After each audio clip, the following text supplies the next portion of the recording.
দারুণ একটা জয়ে ইন্টারন্যাশনাল ব্রেকে গিয়েছিল চেলসি। লিভারপুলকে হারিয়ে শুধু যে ব্লুজ সমর্থকদের আনন্দে ভাসিয়েছে এমনটা নয়, আনন্দে ভাসিয়েছে লন্ডনের আরেক ক্লাব আর্সেনালকেও।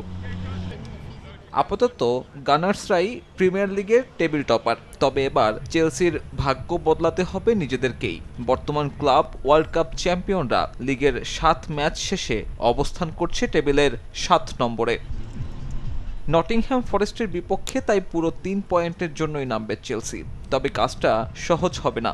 ইপিএল এর শেষ 14 অ্যাওয়ে ম্যাচে ব্লুজ জিতেছে মাত্র 3টা, তবে প্রতিপক্ষের ফর্ম কিছুটা হলেও রাখছে স্বস্তিতে। লিগ কিংবা যে কোনো ধরনের প্রতিযোগিতায় শেষ 5 ম্যাচে জয়ের মুখ দেখেনি নটিংহ্যাম ফরেস্ট।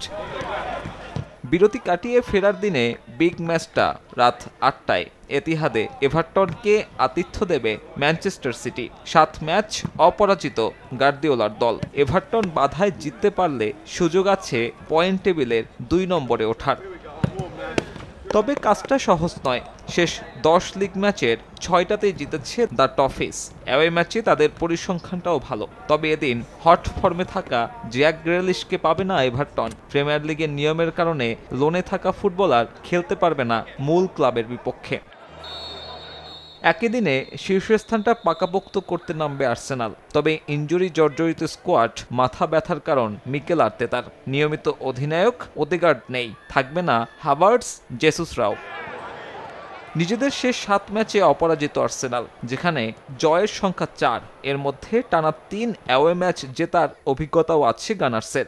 আক্রমণ ভাগও বেশ ছন্দে। চলতি লিগে দ্বিতীয় সর্বোচ্চ 14 গোল করেছে বুকায়ো সাকা, ট্রসার্ডরা।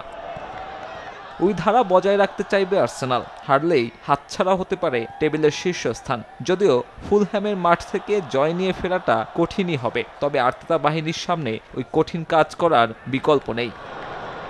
সাব্বির মিথুন, সময় সংবাদ।